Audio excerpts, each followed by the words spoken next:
ஒன்று கொரிந்தியர் 10:4 எல்லாரும் ஒரே ஞானபானத்தை குடித்தார்கள். எப்படியெனில் அவர்களோட கூட சென்ற ஞான கண்மலையின் தண்ணீரை குடித்தார்கள். அந்த கண்மலை கிறிஸ்துவே.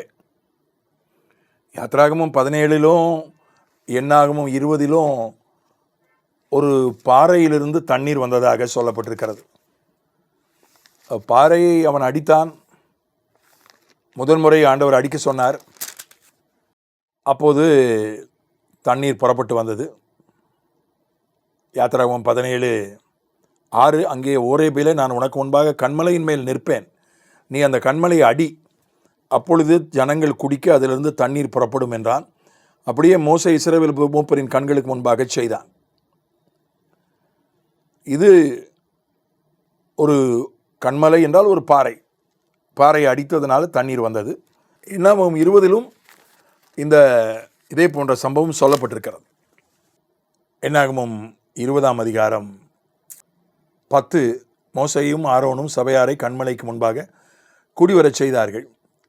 அப்பொழுது மோசே அவர்களை நோக்கி, கலகக்காரரை கேளுங்கள், உங்களுக்கு இந்த கண்மலையிலிருந்து நாங்கள் தண்ணீர் புறப்பட பண்ணுவோமோ என்று சொல்லி தன் கையை ஓங்கி கண்மலையை தன் கோலினால் 2 தரம் அடித்தான். உடனே தண்ணீர் ஏராளமாய் புறப்பட்டது. ஆனால் ஆண்டவர் சொன்னது, நீங்கள் கண்மலையை பார்த்து பேச சொன்னார், அடிக்க சொல்லலை. ஏன்னா அந்த கண்மலை கிறிஸ்துவுக்கு அடையாளமாக இருக்கிறது. கிறிஸ்து ஒரே தரம் தான் அடிக்கப்பட வேண்டும். கண்மலையை அடிப்பது சிலுவையில் அறையப்படுவதற்கு சமானம். ஒரு தடவை சிலுவையில் அறையப்பட்டால் போதும், அடுத்த தடவை அடிக்க வேண்டியதில்லை. ஏன்னா அது ஒரு அடையாளபூர்வமான செயல். பேச சொன்னார், ஆனால் அவன் கோபத்தில் அடிச்சிட்டான்.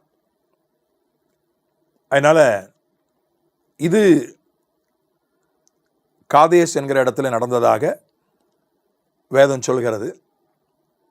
ஏன்னா ஜனங்க ரொம்ப முறுமுறுத்ததுனால, மோசே எரிச்சலடைய செய்ததுனால அதற்கு மேரிபாவின் தண்ணீர் என்கிற பேர் வந்ததாக 13ஆம் வசனம் சொல்கிறது. அதனால தான் மோசேக்கு ஆண்டவருடைய தண்டனை கிடைச்சிது. நீ கானானை பார்ப்பாய், கானானுக்குள்ளே போக மாட்டாயின்னு சொன்னார். ஆனால் பவுல் சொல்கிறான், கண்மலை கூடவே போனது என்று சொல்கிறான். யாத்திராகமும் 17 பார்க்குறோம், எண்ணாகமும் 20 பார்க்குறோம். ஒரு பாறை, ஆங்கிலத்தில் ராக், ஒரு மலை கிடையாது. இங்கே தமிழில் கண்மலை அப்படின்னு இருக்குது. அது ஒரு பாறை, ஒரு பெரிய பாறை. அப்படித்தான் அதை நாம் எடுத்துக்கொள்ள வேண்டும். ஆனால் பாரம்பரிய கதைகளிலே உண்மையிலேயே ஒரு பாறை அவர்களோட கூட போனதாக யூத பாரம்பரிய கதைகளிலே இருக்கிறது. இருக்கலாம் ஒருவேளை. ஏன்னா பழைய ஏற்பாட்டில் எழுத்தின்படியான காரியங்கள், புதிய ஏற்பாட்டில் ஆவிக்குரிய அர்த்தம். ஏனென்றால் வெண்கல சர்ப்பம் என்பது உண்மையிலே வெண்கல சர்ப்பம் தான், வெண்கலத்தால் செய்யப்பட்ட பாம்பு வடிவம் தான். ஆனால் அது மனுஷகுமாரன் சிலுவையில் அறையப்படுவதற்கு அடையாளம்னு யோவான் 3 சொன்னார். அதே மாதிரி அவர்களோட கூட சென்ற ஆன கண்மலையின் தண்ணீரை குடித்தார்கள். அந்த கண்மலை கிறிஸ்துவே. அவர்களோட சென்ற, அது 2 இடத்துல அவர் மேக சம்பவம் போன மாதிரி போயிருக்கலாம். மேக சம்பவம், அக்னி சம்பவம்லாம் கர்த்தருக்கு தான் அடையாளம். எழுத்தின்படியே மேக சம்பவமும் அக்னி சம்பவமும் அவர்களோட சென்றது. அவர்களுக்கு நிழல் கொடுக்க, குளிர்ச்சியை உண்டாக்க, இரவிலே வெளிச்சம் கொடுக்க, இரவிலே கதகதப்பை உண்டாக்க. மேக சம்பவம் அக்னி சம்பவம் 40 வருஷம் அவங்க கூடவே இருந்துச்சு. எங்கே போனாலும் போச்சு. கண்மலையும் போயிருக்கலாம். அது வேதத்தில் நேரடியாக பழைய ஏற்பாட்டில் சொல்லப்படலை. அங்கே மேரிபாவிலும் ஓரேபிலும் அது பிரத்யேகமாக சொல்லப்பட்டிருக்கு. தண்ணீர் பிரச்சனை அங்கே வந்துடுச்சு.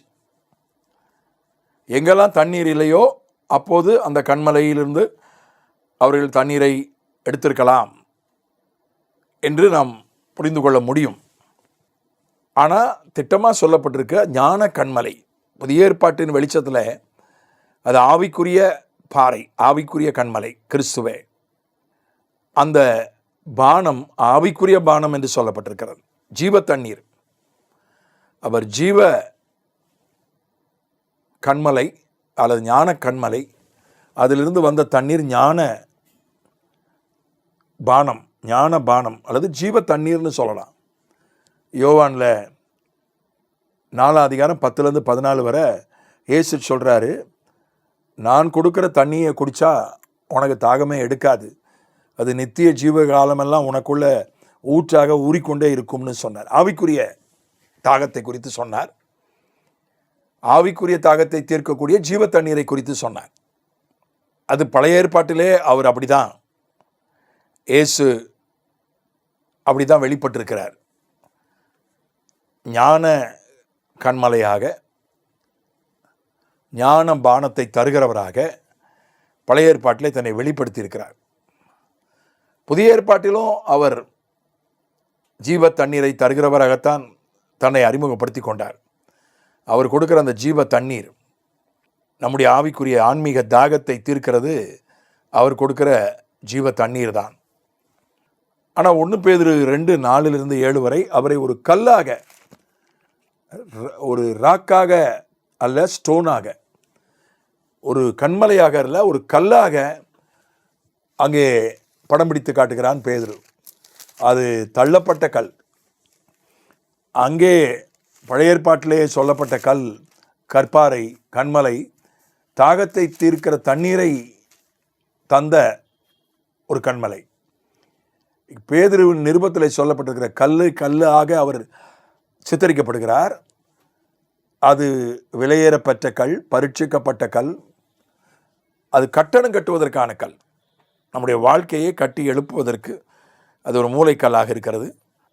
அந்த கல்லின் மேல் விசுவாசமாக இருக்கிறவன் அவன் வெட்கப்படுவதில்லை. விலையேறப்பெற்ற கல், தெரிந்து கொள்ளப்பட்ட கல், சீயோனில் வைக்கப்பட்ட கல், வீட்டை கட்டுகிறவர்களால் தள்ளப்பட்டது, ஆனால் அது மூளைக்கு தலைக்கல்லாயிற்று. அதை விசுவாசிக்கிறாதவர்கள் அந்த கல்லினால் இடறி போவார்கள். 7ஆம் வசனத்தில் முடிக்கும்போது விழுதற்கு ஏதுவான கண்மலை என்று முடிக்கிறான். முதல்ல கல்லுன்னு சொல்லிட்டு வரான் பேதுரு. ஜீவனுள்ள கல் அப்படின்னு சொல்கிறான், மூளைக்கல் இப்படி சொல்லிட்டு வரான். கடைசியில் முடிக்கும்போது விழுதற்கு ஏதுவான கண்மலை அப்படின்னு சொல்கிறான். அதனால் புதிய ஏற்பாட்டில் அவர் ஜீவை தண்ணீரை கொடுக்கிறவர் மட்டுமல்ல, அவர் ஒரு விலையேறப்பட்ட கல்லாக, மூளைக்கல்லாக வெளிப்படுகிறார். கிறிஸ்துவை நமக்கு காட்டுவதற்காக இப்படிப்பட்ட ஓமானங்கள், இப்படிப்பட்ட சித்தரிப்புகள் பைபிளில் சொல்லப்பட்டிருக்கின்றன. 2 விஷயம் ரொம்ப முக்கியமான விஷயம். 1, ஆண்டவரால் நம்முடைய எல்லா தேவைகளையும் சந்திக்க முடியும், எந்த சூழ்நிலையிலையும். அது வனாந்தரத்தில் 40 வருஷம் வந்தாங்க. வனாந்தரத்தில் பெரிய பிரச்சனை தண்ணி பிரச்சனை தான். இப்போ அந்த பிரச்சனைக்கு பதில் கொடுக்கிறவராக அவர் அவர்களோடே வந்தார், இருந்தார், போனார் என்று நாம் புரிந்து கொள்ள வேண்டும். அவர் நம்மோட கூட இருக்கிறவர், நம்மோட கூட வருகிறவர். நம்முடைய தேவைகளை இயற்கை சந்திக்க முடியாத போது இயற்கைக்கு அப்பாற்பட்ட விதத்தில் சந்திக்கிறவர் மட்டுமல்ல, நம்முடைய வாழ்வின் ஆதாரம் அவர்தான். நம்முடைய வாழ்வை கட்டி எழுப்புவதற்கான மூளைக்கல், தலைக்கல் அவர்தான். அவரிடத்தில் விசுவாசமாக இருக்கிறவன் வெட்கப்படுவதில்லை. விசுவாசிக்காதவர்கள் இடறி போய்விடுகிறார்கள். அது இன்னொரு முக்கியமான விஷயம். விசுவாசிக்காதவர்கள் இடறி போய் விடுவார்கள். எந்த கல் அது ஆசீர்வாதமான கல்லாக இருக்கிறதோ, அஸ்திபாரமாக இருக்கிறதோ, ஆதாரமாக இருக்கிறதோ, துணையாக இருக்கிறதோ, அதே கல் விசுவாசியாத போது அது இடறுவதற்கான கல்லாய் மாறிவிடுகிறது. எழுத்தின்படி இது கல் அல்ல. ஏன்னா கல்லை வணங்குகிறவர்கள் இந்த உலகில் உண்டு. கல்லுக்கு ஏதோ ஆன்மீக சக்தி உண்டு என்று கல்லுகளையெல்லாம் மோதிரத்தில் வைத்து போடுகிறவர்கள் இந்த உலகத்தில் உண்டு. அந்த மாதிரி நினச்சிடக்கூடாது. அது ரொம்ப விபரீதமான அர்த்தத்தை கொடுத்துரும்.